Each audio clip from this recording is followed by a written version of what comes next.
అహ్మదాబాద్ విమాన ప్రమాదంతో బోయింగ్ గురించి చర్చ మొదలైంది. డ్రీమ్ లైనర్ లో ఎలాంటి లోపాలున్నాయి, ఈ విమానాల గురించి గతంలో ఎలాంటి విమర్శలు వచ్చాయి?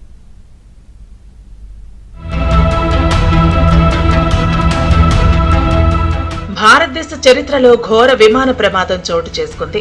అహ్మదాబాద్ నుంచి లండన్ బయలుదేరిన ఎయిర్ ఇండియా విమానం టేకాఫ్ అయిన నిమిషాల్లోనే కుప్పకూలింది. ప్రమాద ఘటన నేపథ్యంలో బోయింగ్ విమానాల సేఫ్టీపై మరోసారి తెరపైకి వచ్చింది. అమెరికాకు చెందిన విమాన నిర్మాణ సంస్థ బోయింగ్ రూపొందించిన వైడ్ బాడీ మోడల్స్ లో 787-8 డ్రీమ్ లైనర్ మోడల్ ను 2011లో అందుబాటులోకి తీసుకొచ్చింది. ఇందులో ఒకేసారి 242 నుంచి 290 మంది ప్రయాణికులతో నాన్ స్టాప్ గా 13,530 కిలోమీటర్ల మేర ప్రయాణించగలవని నిపుణులు చెబుతున్నారు. విమానం బాడీ 50% ఉంటే ఎక్కువగా ఫైబర్ తో నిర్మితమై ఉంటుంది. దీంతో ఇంధనాన్ని సమర్థంగా వినియోగించుకుని వేగంగా ముందుకు వెళ్లగలుగుతోందని బోయింగ్ 787 డ్రీమ్ లైనర్ కు పేరుంది. అయితే సమస్యలు కూడా అదే రీతిలో ఉన్నాయని పలువురు నిపుణులు గతంలోనే చెప్పారు.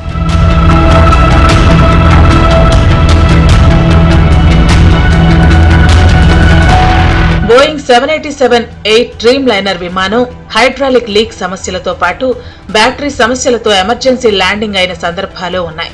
Boeing engineer whistle blower Sam Salehpour గతంలో పలు అంతర్జాతీయ మీడియా సంస్థలకు ఇచ్చిన ఇంటర్వ్యూల్లో సంచలన ఆరోపణలు చేశారు. బోయింగ్ 777, 787 డ్రీమ్ లైనర్ మోడళ్ల నిర్మాణంలో నాణ్యత లోపించిందని ఆరోపించారు. దీనివల్ల దీర్ఘకాలంలో ప్రమాదాలు జరిగే అవకాశం ఉందని, ఈ విమానాల తయారీని పూర్తిగా నిలిపివేయాలని డిమాండ్ చేశాడు. తమపై వచ్చిన ఆరోపణలను బోయింగ్ కొట్టి పారేసింది. తాజా ఘటనపై లోతైన దర్యాప్తు జరిగాక ఈ ఆరోపణలకు సంబంధం ఉందా లేదా అనేది తేలుతుంది. Own data to conclude that the company is taking manufacturing shortcuts on the 787 program that may significantly reduce the airplane safety and the life cycle. Since 2013, there have been serious issues on the 787 program, not properly closing thousands of gaps in its assembly of the fuselage on major joints. Ahmedabad లో కుప్పకూలిన air India విమానం గతంలో పలుమార్లు సమస్యలు తలెత్తాయి. గతేడాది జూన్లో ఓసారి, డిసెంబర్లో మరోసారి సమస్యలు ఏర్పడ్డాయి.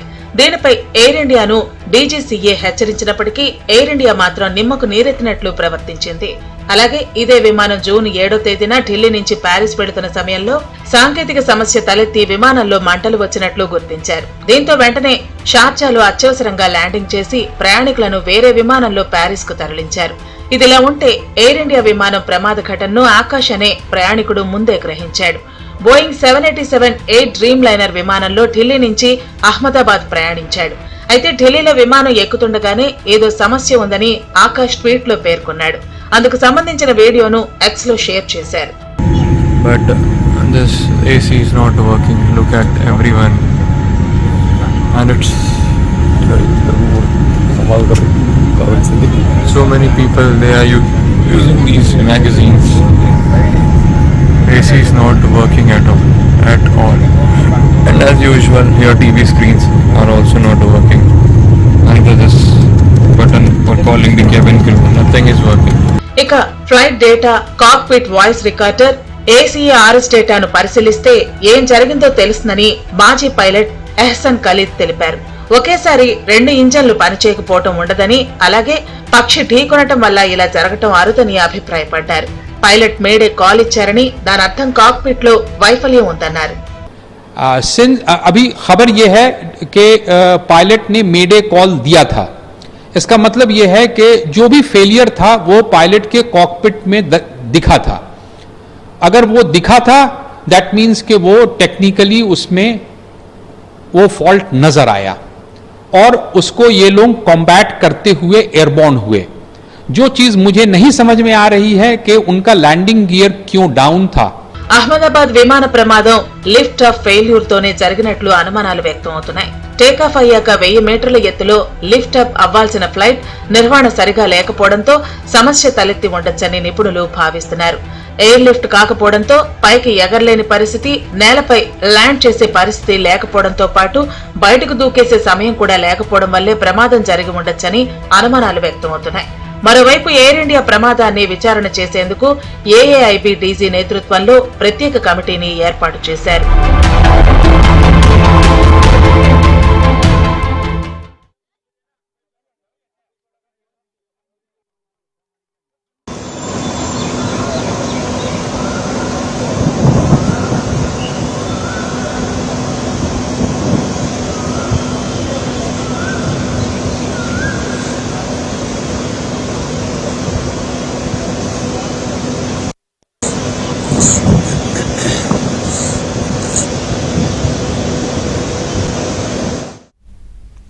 అహ్మదాబాద్ ఘోర విమాన ప్రమాద బాధితులను ప్రధాని మోదీ పరామర్శించారు. అహ్మదాబాద్ చేరుకున్న మోదీ విమాన ప్రమాద ఘటనా స్థలాన్ని పరిశీలించారు. ప్రమాదంపై అక్కడి అధికారులను అడిగి వివరాలు తెలుసుకున్నారు. ఆ తర్వాత అహ్మదాబాద్ సివిల్ హాస్పిటల్కు మోదీ వెళ్లారు. ఆసుపత్రిలో చికిత్స పొందుతున్న బాధితులను పరామర్శించారు.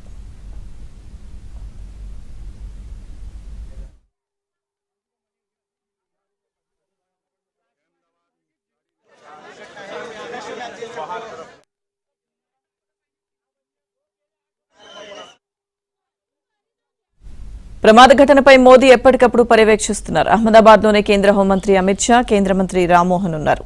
మరోవైపు విమాన ప్రమాద ఘటనపై డీజీసీఏ దర్యాప్తు కొనసాగుతోంది. మృతదేహాలను గుర్తించేందుకు డీఎన్ఏ పరీక్షలు కొనసాగుతున్నాయి.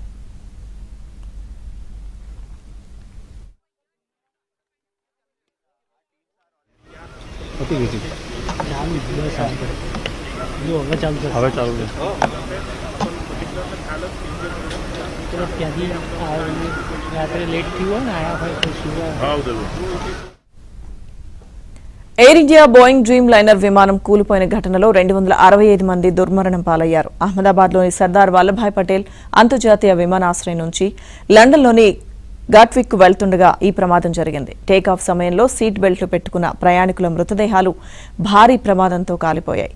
ఇక చెల్లాచెదురుగా మృతదేహాలు పడిపోయాయి. ప్రమాదం జరిగిన సమయంలో విమానంలో 230 మంది ప్రయాణికులు, 2 పైలట్లు, 10 మంది విమాన సిబ్బంది ఉన్నారు. వారిలో భారత సంతతికి చెందిన బ్రిటిష్ పౌరుడు రమేష్ విశ్వాస్ కుమార్, మరో ప్రయాణికుడు మినహా మిగిలిన వారంతా చనిపోయారు. మృతుల్లో గుజరాత్ మాజీ సీఎం విజయ్ రూపానీ కూడా ఉన్నారు. విమానం టేకాఫ్ అయిన 59 సెకండ్లలోనే ప్రమాదం చోటు చేసుకున్నట్లు విమానాశ్రయంలోని సీసీటీవీ ఫుటేజ్ స్పష్టం చేస్తోంది.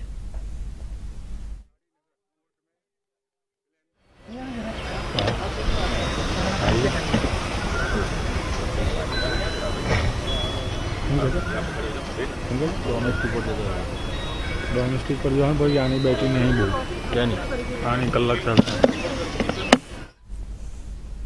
బోయింగ్ 787-8 డ్రీమ్ లైనర్ కు ఇంధన సామర్థ్యం 1.25 లక్షల లీటర్లుగా ఉంది. ఫుల్ ట్యాంక్ కారణంగా భారీ పేలుడు సంభవించడమే కాకుండా మంటలు వేగంగా వ్యాపించాయి. రంగంలోకి దిగిన ఫైర్ ఇంజన్లు గంటల పాటు శ్రమించి మంటలను ఆర్పివేసిన భారీ ప్రాణ నష్టం చోటు చేసుకుంది. దుర్ఘటన జరిగిన సమయంలో ఆ విమానంలో 230 మంది ప్రయాణికులు, 10 మంది విమాన సిబ్బంది, 2 పైలట్లు ఉన్నారు. 169 మంది భారతీయులు, 53 మంది బ్రిటిష్ పౌరులు, 7 పోర్చుగీస్ పాస్పోర్ట్ హోల్డర్లు, 1 కెనడియన్ కూడా ఉన్నట్లు ఎయిర్ ఇండియా ప్రకటించింది.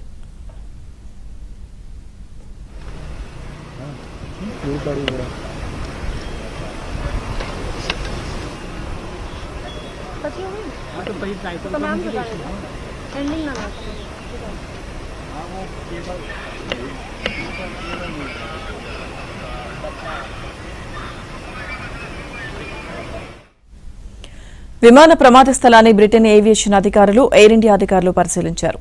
అహ్మదాబాద్ విమాన ప్రమాద మృతుల కుటుంబాలకు టాటా గ్రూప్ 1 కోటి చొప్పున నష్టపరిహారం ప్రకటించింది. గాయపడిన వారికి ఉచిత వైద్య సదుపాయం అందిస్తామని హామీ ఇచ్చింది.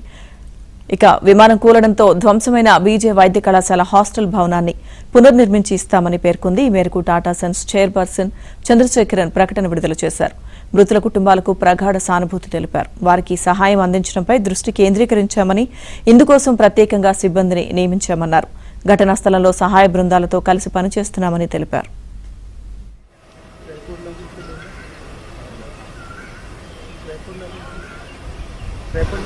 जब वॉक होगा ना तो मैं वहाँ जाऊँगी, फिर वो यहीं पे रख देंगे.